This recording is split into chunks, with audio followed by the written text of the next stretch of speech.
Momento más esperado del programa por todos ustedes y por mí también, porque vuelvo a tener la alegría y el placer de sentarme al lado de una de nuestras visitas semanales, que más placer me da hablar y poder escuchar sus historias sobre todo. Pero hoy llega el doctor Quito Galeana con cortina, escuchá. No. Sí, señor.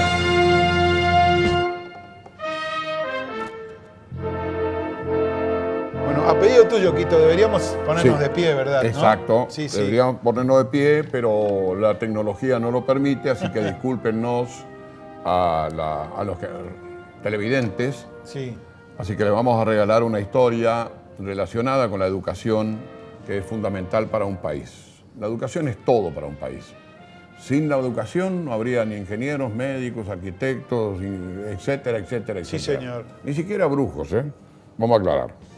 Bueno, esta historia pertenece prácticamente a fines del siglo pasado, comienzo del siglo XX. Ocurre en el barrio Cambacuá. Estamos hablando de Junín, esquina Pago Largo. Una casa histórica de las viejas casas coloniales correntinas, con galería, los troncos de quebracho. ¿Es la que aún existe todavía? La que aún existe, que sobrevive a todos los embates de la historia y a todas las pretensiones históricas de destrucción del patrimonio arquitectónico correntino, que es tan rico y que es tan saludable para los turistas. Observan esas cosas y se sienten transportados a una ciudad mágica como es la ciudad de Corrientes. Bueno, en esa esquina vivió, en los tiempos que indiqué, una familia compuesta por un señor que era sastre, muy buen sastre, y con su hijo, el señor se llamaba Pedro, el hijo Francisco, la esposa se llamaba Manuela. La esposa era, además de tejedora, era ama de casa, cocinera, bueno, como todas las esposas. Sí. Es decir, enfermera, todo. Y el Francisco tenía entre 13 y 14 años y trabajaba ya como aprendiz en los astilleros de Ferro. Que Ferro está ubicado ahí frente al Cambacuá, frente al Hotel de Turismo. Sería ¿Calle Entre Ríos? Calle Entre Ríos, y creo que es Pellegrini.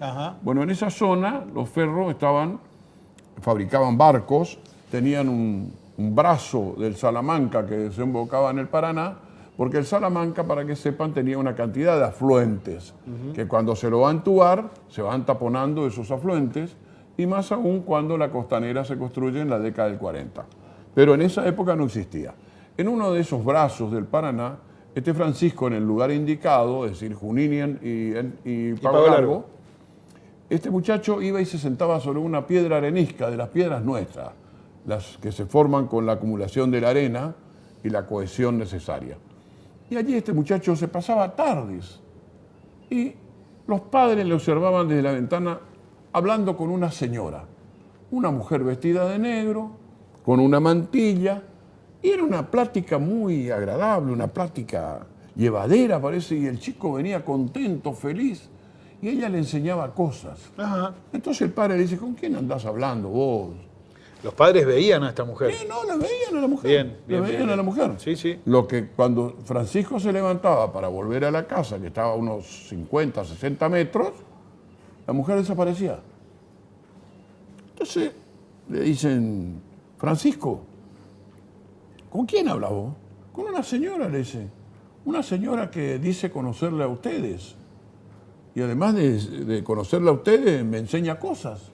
Me enseña las plantas, me enseña sobre los barcos. Parece ser que ella sabía mucho de esas cosas, de las maderas, cómo plantarlas, cómo hacer plantas, porque dice que el esposo era una gran persona, etc. Bueno, y le dice, y es parecido a uno de ustedes.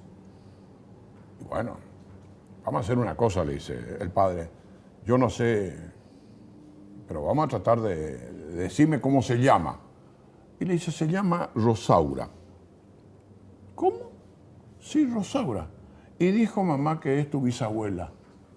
Epa. Dice, pero Francisco, tu bisabuela murió hace años. ¿Cómo va a ser mi bisabuela? Sí. Y dijo que quiere hablar con ustedes.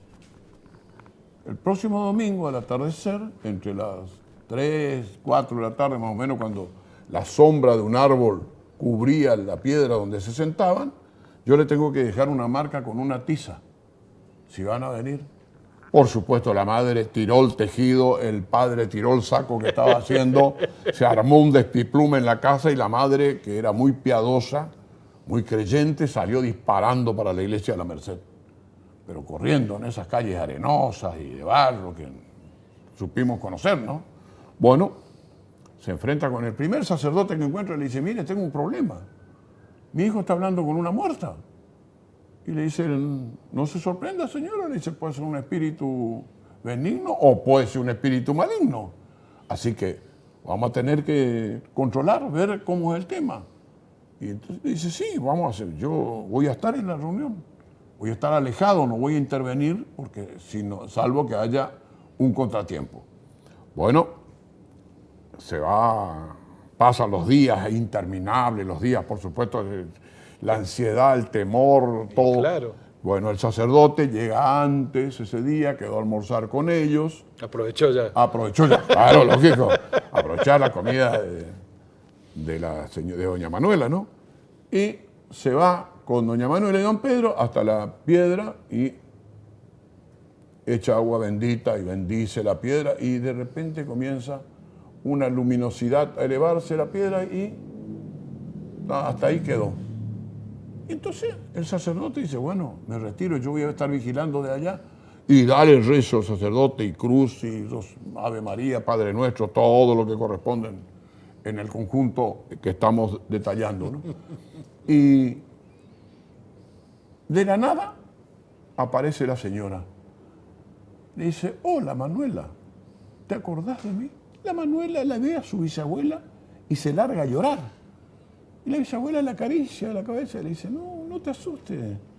Vine porque hay veces que Dios nos permite venir a este portal para transmitir una sola cosa. A veces puedo pasar, a veces no.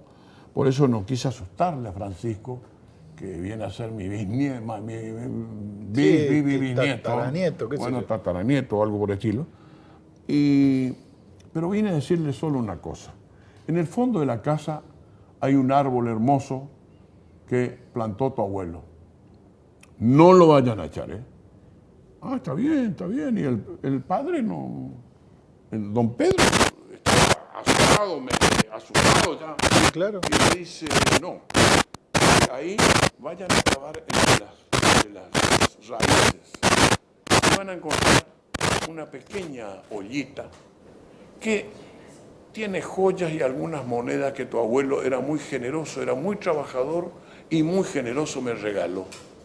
Pero él quiere que Francisco estudie, que estudie en el Colegio Nacional que creó Sarmiento, porque le dice que creó Sarmiento. Muy bien. Dicho esto, ya caía en la sombra de la tarde, abrazos, besos, etc. ¡Pum! Se introduce la luz en la piedra Y chau. y se desaparece Rosaura. Muy bien, no hablen con nadie, no cuenten, no muestren la leche, como se dice en castellano, y se van, excavan, tranquilos, tac, tac, tac, tac.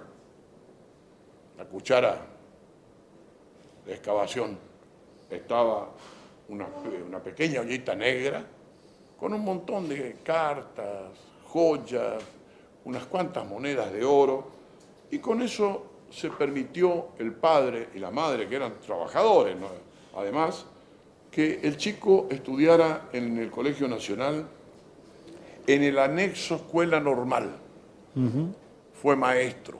Francisco fue maestro. Francisco fue una gran persona de la historia correntina, para aclarar, y a su vez dejó una herencia muy respetable, porque fue a buscar la tumba de su bisabuela ya en el cementerio San Juan Bautista, que todavía no estaba creado, diríamos en el sentido... Sí. Recuerden que van a ser después de la fiebre amarilla, 1871, estaba en primera construcción, después del cementerio San José. Y allí encontró la tumba de su abuela y le llevaba flores, Francisco, a la abuela Rosaura. Así que ese hecho me contó precisamente uno de los descendientes de Francisco de manera alegre, de manera Sí, feliz, claro. como algo que ocurrió en la familia y que se comentaba de generación en generación. Porque, para que sepan, yo escribo lo que la gente sabe, lo que el pueblo habla, pero no quiere decir. Y nunca digo la fuente, nunca digo el nombre. Es cierto. Porque respeto eso y creo que todo el mundo tiene derecho a la intimidad como fundamental derecho de su existencia. Así que es un cuento lindo, un cuento ejemplificador, ya lo escribí y espero que se difunda en un próximo tomo. Quito, como siempre, muchísimas gracias. Ustedes ya lo saben, busquen los libros de Quito en Moglia Ediciones. Todos los tomos, los que hay, pueden pedir el que sea. Y seguimos en proceso. Seguimos con el proceso. ¿Eh? Y feliz Día de la Patria a todos mañana y brindemos y soñemos con una patria mucho más linda, mucho más amigable, menos grietas, menos zanjas, Unidos, más ¿no? amor, más respeto y más solidaridad. Gracias, Quito. Gracias a ustedes. Bueno, placer para mí y para todos nosotros, como siempre. Nos vamos.